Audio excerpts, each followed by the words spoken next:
गरेको छ भने हाम्रो जीवन र एउटा पशुको जीवनमा केही अन्तर छ। भगवानले मान्छे बनाएको उद्देश्य चाहिँ के हो त?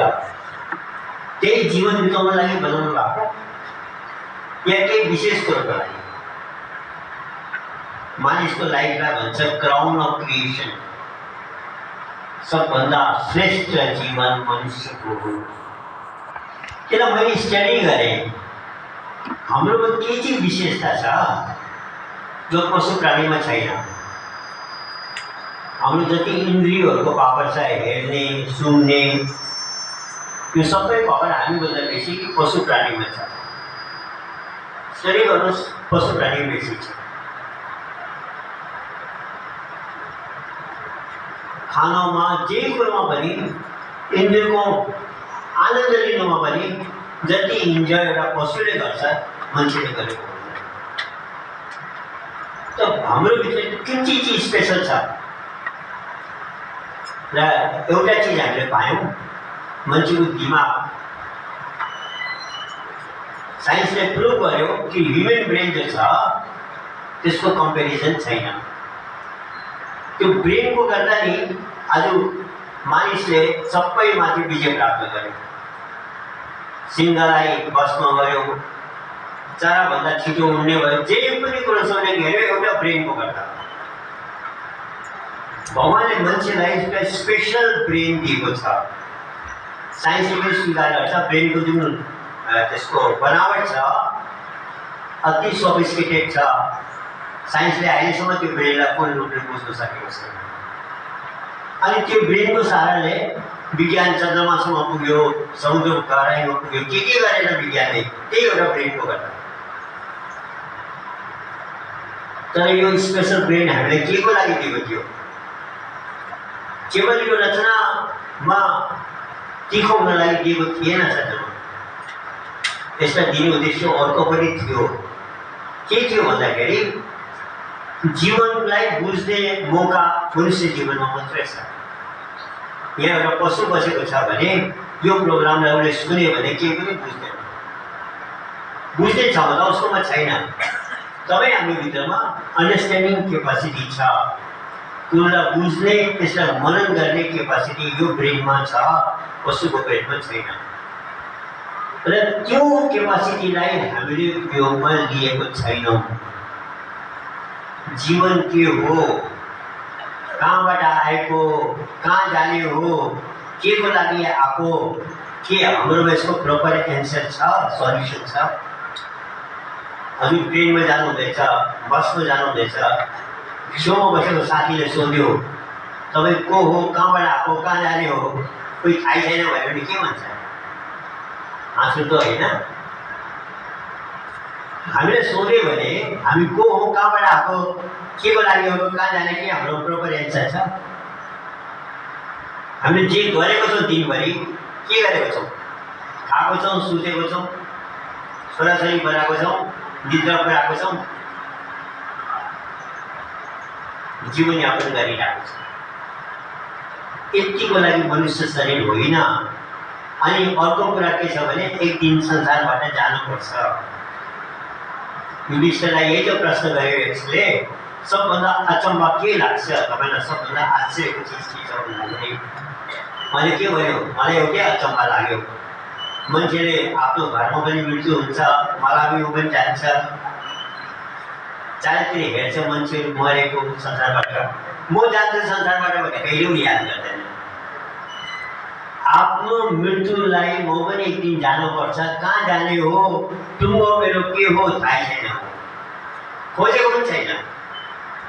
र के भन्यो, चरण चरण सब कोई कहे मोहे अंधेसा हो, नाम न जाने गाउँ का पहुँचेगा के। तपाईँ जानुहुँदैछ, ठेगानै छैन भने कहाँ जाने हो, गलिगली घुम्ने त होली दुःख त पुग्यो। संसार छोडेर जान कहाँ जाने हो, के को लागि आएको? यो एन्सर बाबुआमाकोमा छ भने छोराछोरीको पनि त्यो एन्सर जान्छ। आजको युवाहरू दिन भ्रमित छ, पढिने एवं लागि हुन थाल्छ, समिन्छ पैसा कमायो भने मेरो सबै पुग्छ भनेर। हामी पनि त्यो सोच्छौँ। कतिजनाले पैसाले सुख दिँदैन, पैसाले जीवनलाई सन्तुष्ट गर्दैन। मेरोमा एउटा इजरायलबाट भाइले फोन गर्यो। धेरै नेपालबाट युवा आए, राम्रो पैसा कमायो। पैसा कमाएर मेरो जीवन सुखी शान्त हुन्छ भनेर आशा गरेको थियो, भएन। होटल गए, ड्रिङ्क गरे, जे मैले भने सबै गरे, तर पनि नहुँदा कतिले सुसाइड गरिसक्यो, कति डिप्रेसनमा गइसक्यो। जीवनको लक्ष्य थाहा नभयो। र सजनौँ, अध्यात्मको एक्चुअल फाइदा कुन बेला हुन्छ जब हाम्रो यो प्रश्नको एक्चुअल एन्सर हुन्छ। पहिला म को हो, सिम्पल त हामीले बुझ्छौँ, हामी सबै धार्मिक हौँ। म शरीर होइन, म मन होइन, म बुद्धि होइन, म चेतना हो, आत्मा हो। यति संस्कार त हामीलाई पुर्खाले दिएको छ।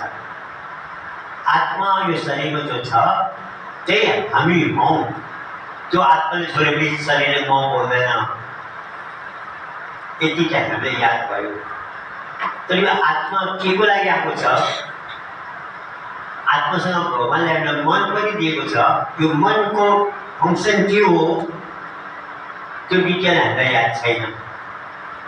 मन छ, बुझ्छौँ हामी, मेरो भित्र मन छ। मनको फङ्सन के हो? आजसम्म विज्ञानले मनलाई बुझ्नु सकेको छैन। दिमाग अलग हो, मन अलग हो। सुख कसले खोजेको छ?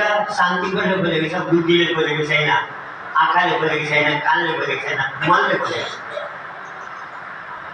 यो मन किन भट्किरहेको छ? वाइ? मनभित्र कुनै चिजले पनि यो मन तृप्त हुँदैन। कुनै चिजले पनि यो मन तृप्त हुँदैन। सानो नानीले सम्झिन्छ म ठुलो भएपछि बाउ आमाको कन्ट्रोल हालेपछि म इन्जोय गर्छु होला, र पनि भएन। मेरो कलेज सकेर म इन्जोय गर्छु भन्छ होला। कलेज सक्यो, मैले नोकरी पाएको छैन, जागिर पाएको छैन, त्यो पाएपछि मेरो जीवन सुखी हुन्छ होला भनेर आशा गर्छ। भएन, मेरो बिहा भएको छैन र मैले मेरो जीवन कम्प्लिट भएको छैन भने बिहा गर्छ, र पनि भएन। मेरो घर छैन, त्यसो गर्ने जिन्दगी बितेर जान्छ। जाने बेलामा सोध्यो भने यो एज इट इज छ। र राजा भर्तृले भन्यो, भोगो न भुक्ता वैमेव भुक्ता, तपो न तप्ता वैमेव तप्ता, कालो न याता वैमेव याता, तृष्णा न जीर्ण वैमेव जीर्ण। मैले सोच्थेँ मैले समय बिताएर गएँ, समयले मलाई बिताइदियो। मैले सोच्थेँ मैले भोग भोग्दैछु, भोगले मलाई भोगिहाल्यो। अनि म बुढो भएर गएँ। मेरो तृष्णा, मनका इच्छाहरू यथावत छ, जवानका जवान छ। तर अन्तिम समयमा बुझेर के गर्ने? जीवन हुँदा, जिउमा ताकत हुँदा नि हामीले यो प्रश्नको उत्तर दिनुपर्छ। मन किन शान्ति नभएको? मनको तृष्णा किन समाप्त नभएको? अध्यात्मले यसको एन्सर दिन्छ। मन त बिचको दलाल मात्रै हो। यो इच्छा कसको हो? आत्माको इच्छा हो। आत्माले केही चिज खोजेको छ, मनको थ्रुबाट नै प्रकट हुँदैछ। मनले जस्तो कसैको इच्छालाई कसैको थ्रुबाट आउँछ, मनभित्र जुन हाम्रो भित्र इच्छा छ, एउटा सन्तुष्टि छैन, त्यो इच्छा आत्माको। आत्माले के खोजेको छ त? मनुष्य शरीरमा त आयो, के खोजेको छ? यो गहिरो कुरा हामीले बुझ्यौँ भने यो जीवन सफल हुन्छ, होइन भने हुँदैन। म धेरैवटा सिम्पल इक्जाम्पल दिन्छु। ढुङ्गालाई माथि फ्याँक्यो भने ढुङ्गा मुनि आउँछ। के को गर्दा आयो? साइन्सले भन्छ ग्राभिटीको गर्दा, पृथ्वीको आकर्षण शक्ति गर्दा त्यो ढुङ्गा मुनि आयो। अध्यात्मले अर्को एन्सर दिन्छ। ढुङ्गा पृथ्वीको अंश थियो, पृथ्वी उसको अंशी थियो। जबसम्म अंश अंशीमा पुगेन त्यो सन्तुष्ट भएन। पानी बगिरहन्छ, जबसम्म त्यो पानी समुद्रमा पुग्दैन पानी शान्त हुँदैन। किन? समुद्रको अंश हो, त्यहाँ पुगेर शान्त हो। हामीले बत्ती जलाउँछौँ, अक्सिजन अग्नि माथि जान्छ, यो अक्सिजन वायुमण्डलको अंश हो, त्यहाँ गएर आफ्नो समावेश गर्छ। नानी रुँदैछ भने आमाको पुग्यो भने शान्त हुन्छ। कि त्याबाट उसको उत्पत्ति भयो। यो आत्मा परमात्मा को अंश हो। जबसम्म यो परमात्मा पुग्दैन यसले दुःख नै पाउने हो, जे गर्नुहोस् लाइफमा। अनि त्यो सम्भावना मनुष्य शरीरमा मात्रै छ। होइन भने जाने बेलामा हामी रुँदै जाने हो, किनभने जुन प्रयोजन लिएर आएको थियो त्यो प्रयोजन त पुरै गरेन। एउटा सिक्खहरू पन्जाबीमा एउटा भनाइ छ, अलिक कडा छ तर सही छ। नहीं जीना खाने पीने नु, खाना पीना जीने नु, रखनाना तो उस व्यक्ति नु जो खाना पीना मर जाता। इसका अर्थ हो कि खाना पिउनु लागि जिन्दगी होइन। जिन्दगी खानु पिउनु के को लागि हो कि मेरो जिन्दगी बाँचिरहोस्। त त्यो मान्छेलाई धिक्कार छ भन्यो। रखनाना भनेको धिक्कार छ, जो केवल खाउनु पिउनुमै जीवन बिताइदियो। जुन टार्गेट लिएर आएको थियो यो आत्मालाई 84 को बन्धनबाट मुक्त गर्ने, गरेन भने बिजोग छ। 84 लाख योनिमै आत्मैले छानी भट्किरहेको। सुँगुरको योनिमा, गाईको योनिमा, बैलको योनिमा, सर्पको योनि। हेर्नुहोस् न उनीहरूले कति दुःख कष्ट उठाएको हुन्छ। कोही बेला उहाँको त मान्छे थियो होला नि त्यो आत्मा। त्यति बेला उहाँले सम्झिने प्रयास गरेन मेरो ह्युमन बडी के को लागि भनेको पनि छ। मनुष्य जीवनमा तिमीले आत्माको कल्याण गरेन भने 84 लाख योनिमा जानुपर्छ। त्यसलाई कर्मलाई दोष लगाउँछ, भाग्यलाई दोष लगाउँछ, भगवानलाई दोष लगाउँछ, परिस्थितिलाई दोष लगाउँछ। त्यो रङ हो भनेको छ।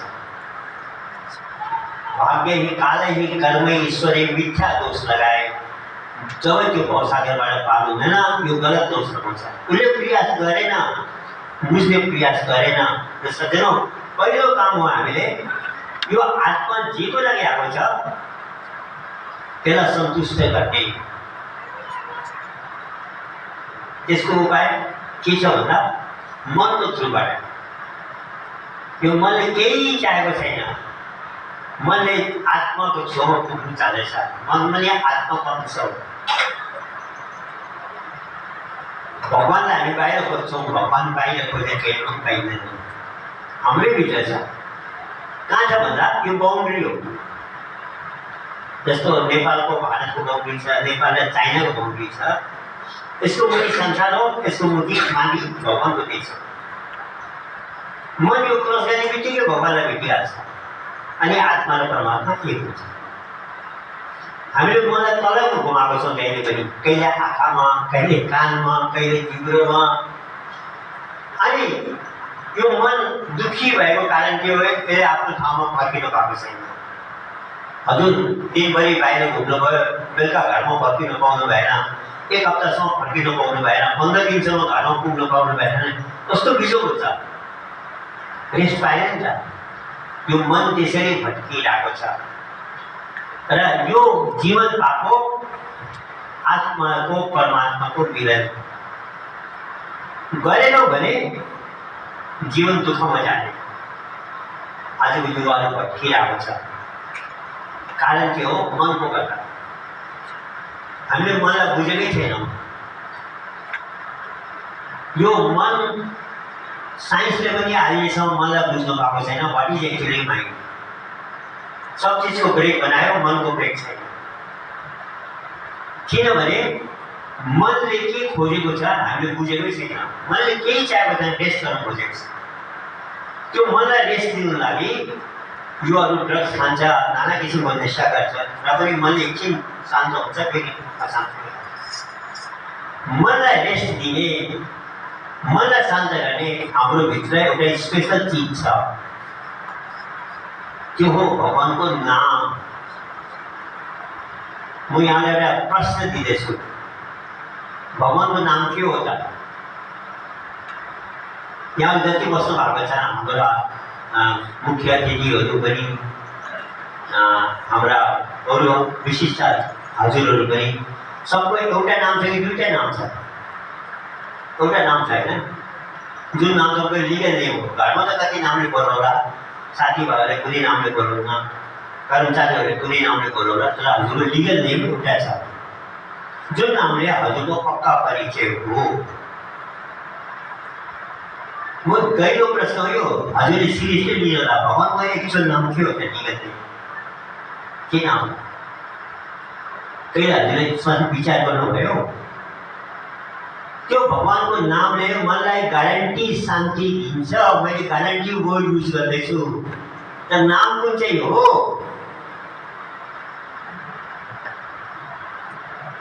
एउटा सन्तले के भनेको छ भने कोटि नाम संसार में इनसे मुक्ति न होए, आदि नाम जो गुप्त जब पूजे बिरला हुए। भगवानको एउटा स्पेसल नाम छ अरे, त्यो मान्छेलाई थाहा छैन र सुख पाउँछ। आज म त्यो नामको चर्चा यहाँलाई समक्ष गर्दैछु कि विद्वानहरू पनि हुन्छ, बुद्धिजीवीहरू पनि हुन्छ। भगवानको रियल नेम चाहिँ के हो त? संसार बन्नुभन्दा पहिला भगवान थियो कि थिएन? थियो होइन? भगवान संसारभन्दा पहिला थिएन। त्यति बेला त उहाँको कुनै नाम थियो होला। त्यो नाम के हो त? त्यो ओरिजिनल नाम हो जो बिफोर क्रिएसन थियो। त्यो नामले हाम्रो जीवनलाई चलाएको छ। त्यो नामले छोड्ने बित्तिकै शरीर मुर्दा हुन्छ। हामीले मुखको नाम लिँदा पनि शरीर चलेको छ, नलिँदा पनि चलेको छ। तर त्यो कुन चाहिँ नाम हो जसले शरीरलाई चलाएको छ? जसको मृत्युको बाद शरीर मुर्दा भइहाल्छ। हाम्रो एउटा कार्यक्रममा, एउटा ठुलो कार्यक्रममा एकजना साधु सन्तले यो कुरा गर्दै थियो, भगवानको नामले हामी जिउँदछौँ भने, भगवानको नामले छोड्यो भने हाम्रो मुर्दा भइहाल्छ। एउटा डक्टर मान्छे बसेको रहेछ, उसलाई चित्त बुझेन। आज साइन्सको जमानामा यो महात्माले कस्तो कुरा गरेको, भगवानको नामले हामी जिउनु छ भने भगवानको नामले शरीर मुर्दा हुन्छ। उसलाई चित्त बुझेन। प्रोग्रामपछि भन्यो, हो महात्माजी तपाईँले गल्ती कुरा गर्नुभयो, साइन्सको युगमा त्यस्तो गर्न नगर्ने कसो? मैले के गल्ती गरेँ भन्दा तपाईँले भन्नुहुन्छ भगवानको नामले हामी जिउँदछौँ, भगवानको नामले छोडेर मुर्दा हुन्छ। यो कसरी साइन्टिफिकली कसरी बुझ्नुहुन्छ? भगवानको नाम नल्याउ हामी त जिउँदैछौँ नि र। अब डक्टरले कुरा त ठिकै राख्यो। महात्माजी भने डक्टर साहब मैले विज्ञान पढेको छुइनँ, मेरो हातको जो चेतना छ यो के को गर्दा छ? मेरो हातको मुभमेन्ट छ के को गर्दा छ? डक्टरले भने खुनको ओर्दोले हात चलेको छ, ब्लडको सर्कुलेसनले यो शरीर क्रियाशील छ। डक्टर साहब यो ब्लडको सर्कुलेसन कहाँबाट हुँदैछ भन्यो? मुटुले पम्पिङ गर्दैछ। सर्कुलेसन हो त साइन्स पढेको डक्टर मान्छे, उसलाई सजिलै एन्सर दियोस् न। मुटुको पम्पिङ यो धड्कन केसँग जोडिएको छ भन्दा फोक्सोसँग जोडिएको छ। फोक्सो बढ्छ घट्छ, हाम्रो त्यो लङ्सको एक्सपान्सन र कन्ट्राक्सनसँग यो जोडिएको छ। डक्टर साहब यो फोक्सो केले बढ्छ र घट्छ भने श्वास भित्र लिँदा फोक्सो बढ्छ, श्वास निकाल्दा फोक्सो बढ्छ। आर्मीमा पुलिसमा दुईवटा मेजरमेन्ट हुन्छ त, श्वास तानेर यो छाती बढेको हुन्छ अनि निकालेको हुन्छ। र फोक्सो बढ्नु र घट्नु के को गर्दा छ? श्वासको गर्दा। डक्टर साहब यो श्वास के हो त? अक्सिजन भित्र जान्छ, कार्बन डाइअक्साइड भएर निस्किन्छ। भगवान